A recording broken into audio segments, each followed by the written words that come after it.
આજ વલ્લભાથી શીખી. આજે અમાસ એટલે કે વૈશાખ મહિનો પૂરો. કાલે અધિક જેઠ પુરુષોત્તમ માસ.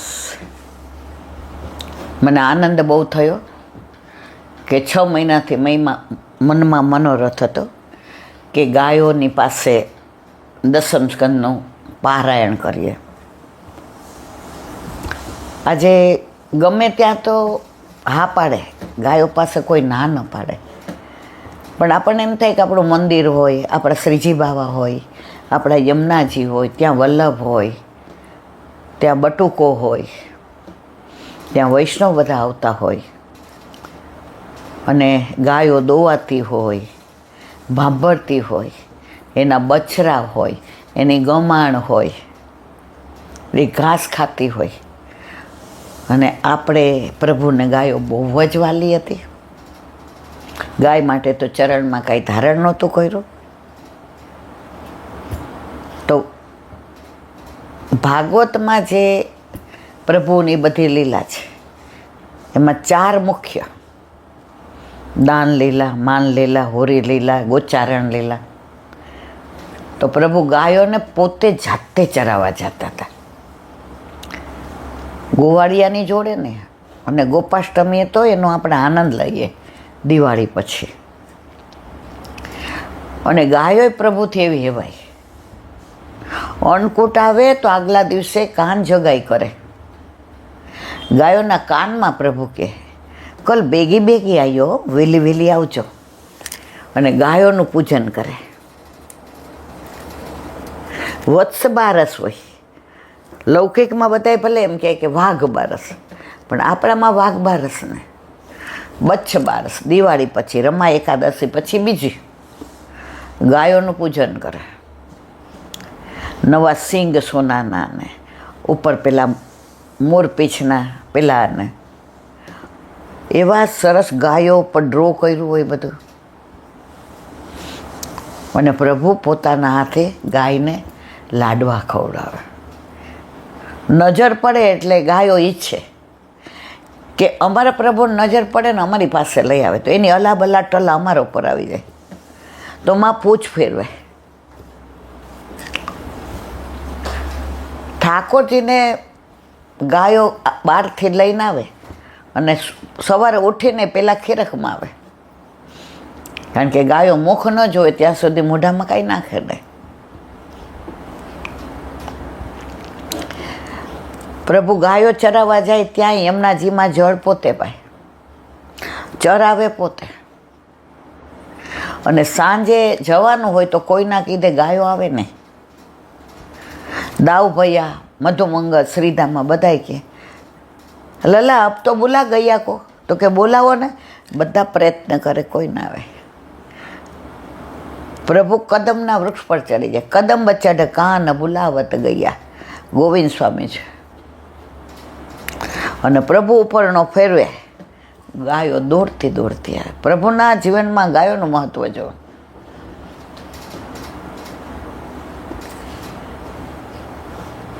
ગાયો પ્રભુને કેટલી વાલી કે રાધાજી દોવાનું શીખવાઈ આવ્યા. પ્રેમમાં મળવાનું બાનું પણ ગાયો દ્વારા જ. યશોદાજી કે લાલા જા, બરસાને વાલી આए તો अपने आप શીખા.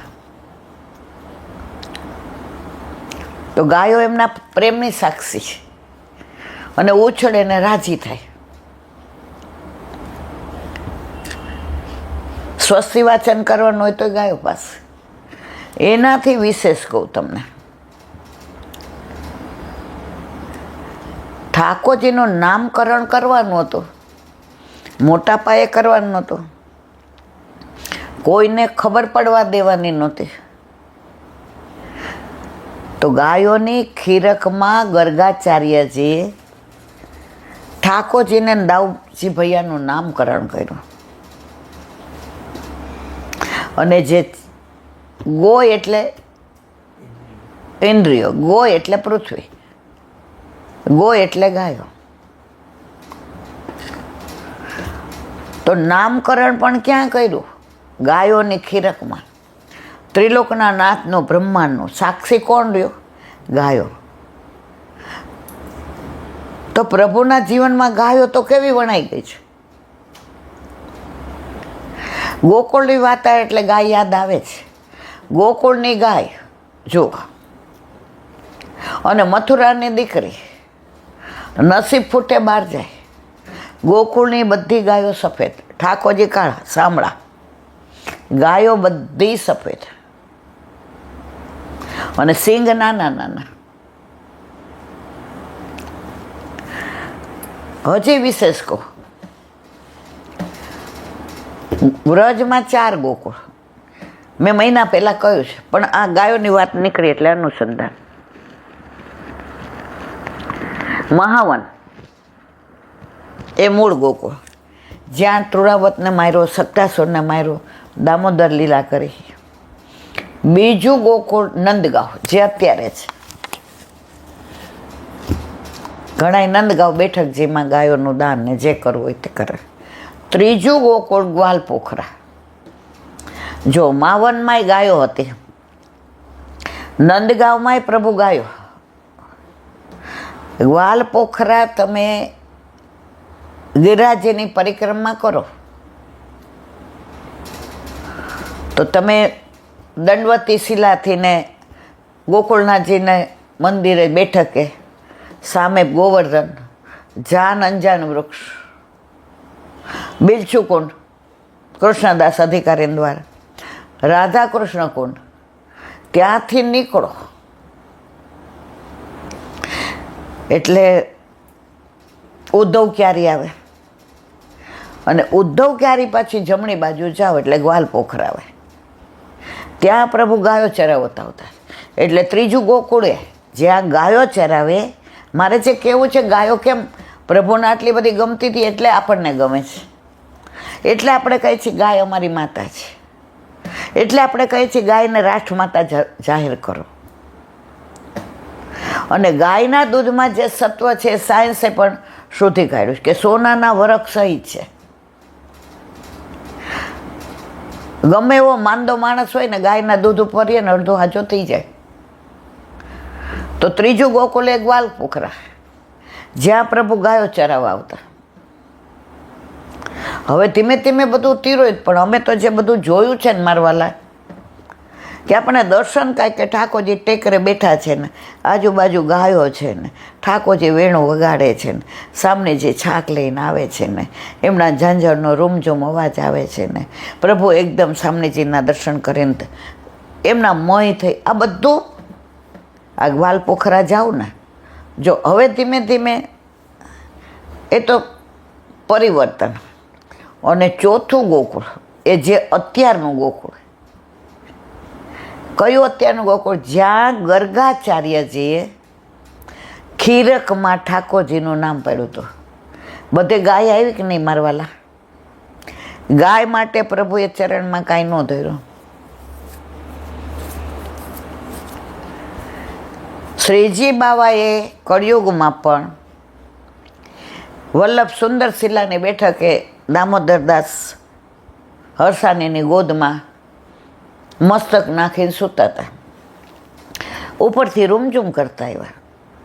દામોદરદાસે હાથ કર્યો, નટખટ છો, અવાજ ન કરતા, મારા પ્રભુ સૂતા છે. વલ્લભની આંખ, અરે મારા વાલા કેમ પધારો. બાબા યું ક્યું ખડે? એ ક્યાં તમારા દાસે ઉભો રહ્યો. दमला तो ने कहूँ यूँ क्यों? श्रीजी बा के वाको मत खींचो, वाने तो उसको दास धर्म बचायो। क्यों ऐसा किया? ये के प्रभु दान बड़ो के दाता आपे क्यों का श्रीजी बाबा से एटला अमे कहीए छे, अमे नथी ओळखता। श्रीजी बाबा प्रसन्न थया पूछ्યું से मारा वाला केम पधार्या? वल्लभ मारे गाय जोईए छे। जो माग्यो छो हजारों प्रसंग कई सवार पड़ी जाए त्यारे सदु पांडे ने माणिक पांडे ने बधाई उभा था। जे अमे लई आवे। वल्लभ के ना माग्यु छे मारी पासे मारा से।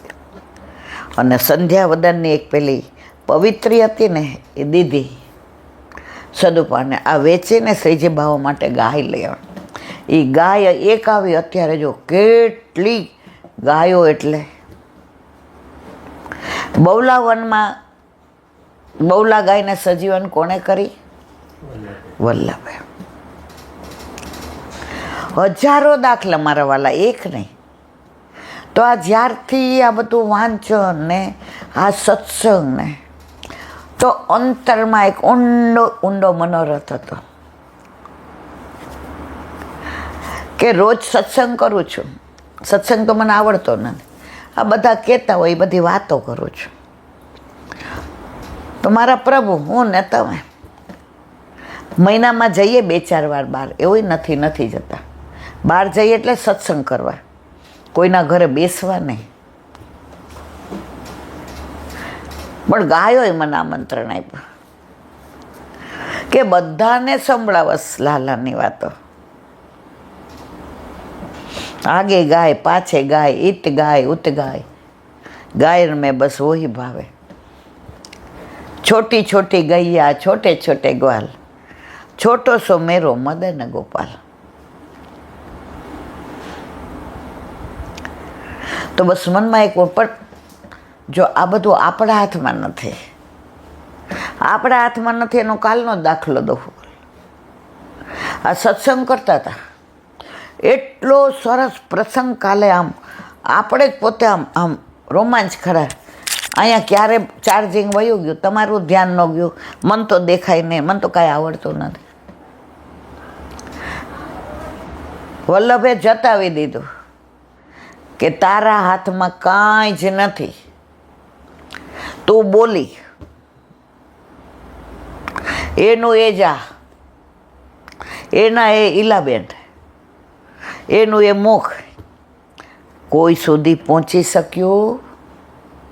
કોઈ સાંભળી શક્યો? ના. કેવા વિડીયો કર્યા તમે? કીધું આ તો આનંદ થઈ ગયો. મેં કીધું ના, આજે રસ ભરી. એ રસ આવ્યો છે આપણા હાથમાં કાંઈ? આપણે ખોટા મંડાણા છે કે હું સત્સંગ કરું, હું કરું, એ જ અજ્ઞાનતા. સકટનો ભાર જેમ શ્વાન તાણે. તો 1 વર્ષથી આ મનોરથ થતો હતો. ગાય ગોકુળમાંય આપણે ગાયોમાં ખીરકમાં સત્સંગ કર્યો, અને બધી ગાયો પાસે ઘાસ મૂકી દીધું ને જળ, કે ભાઈ આ ઊભી ના થાય, ઘંટી ના વગાડે. એક બી ગાય ઊભી ન થઈ, બધી આમ સાંભળે. પ્રભુની વાતો હતી ને. એનાથી વિશેષ કેશોદ આપણે સત્સંગ કરવા ગયા તો એ ગૌશાળામાં એ લોકોએ રાખ્યો. હોલ આખો ભરાઈ ગયો તો ગાયો બહાર આવીને બેસી ગઈ. બધાને ડર લાગતો, છૂટી મૂકી છે તો કાંઈ. પ્રભુની વાતો એટલા પ્રેમથી સાંભળી. ગયા મહિને આપણે ગૌશાળામાં સત્સંગ કર્યો તો એક મનમાં મનોરથ હતો કે જ્યાં પુષ્ટિ માર્ગીય મંદિર હોય, જ્યાં મારા શ્રીજી બાવા હોય, જ્યાં મારા મહારાણીમાં હોય. કારણ કે મહારાણીમાંના કાંઠે જ ગાયો ચરાવવા આવતા.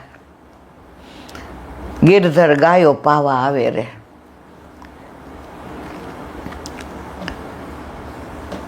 તો પ્રભુએ કૃપા કરી, સોલા ભાગવત વિદ્યાપીઠમાં વિનંતી કરી ને એ લોકોએ કીધું પ્રેમથી ગાયો પાસે કરો. તો કાલથી આખો મહિનો વલ્લભ કૃપા કરે. તો જો કાલે આપણે તો સત્સંગ કર્યો, પહોંચો કોઈ સુધી, તો અહીંથી ને આનંદથી ને વધામણી આપું કે સોલા મંદિરના ગૌશાળામાં, અને જેવા તમે ઝાપા જાઓ ને, ઝાપો એ જ ગૌશાળા છે. એટલી રળિયામણી છે આજે જોઈએ. અને ગાયો એવી હોજી બધી. તો મારા વાલા બધાએ ફોન કરીને પૂછે મેસેજથી, જેને અનુકૂળ હોય એ 5:15 થી 6:30 પોણા 7 આપણે આ દસમ સ્કંદનું પઠન અને પાઠન કાલે પુરુષોત્તમ માસમાં પુરુષોત્તમને જે ગાયો વાલી છે એની ખીરકમાં સાથે મળીને કરશું. ગાયો સાંભળે તો પ્રભુ કેવા રાજી થાય. પ્રભુને જેટલી ગાયો વાલી હતી એનાથી ને વધુ ગાયોને પ્રભુ વાલા હતા, અને એની લીલા સાંભળે.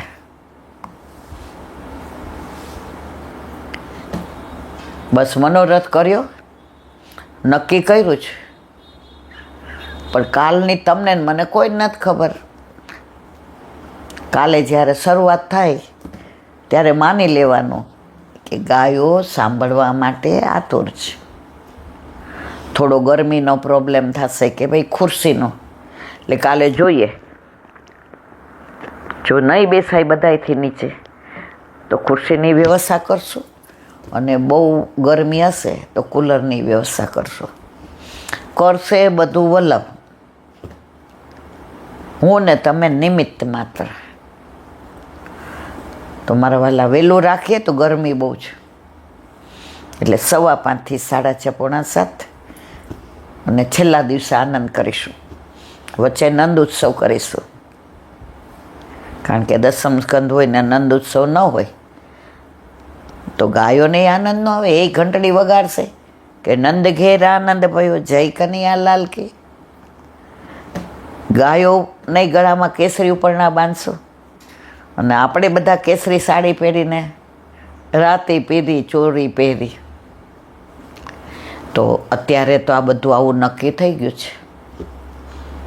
એટલે કાલે જ્યારે શરૂ કરીએ, વલ્લભની કૃપા હશે તો 100% બધું બરાબર થઈ જશે. આપણો મનોરથ પૂરો કરવાનો એણે. તો કાલે જેને પણ અનુકૂળ હોય એ 16 ભાગવત ગૌશાળામાં આપણા દસમ સ્કંદનું રોજ 20 પાના વાંચવાના, એટલે છેલ્લા દિવસે આપણે દસમ સ્કંદને વિરામ આપી શકીએ. બોલો વલ્લભાધીશ કી જય.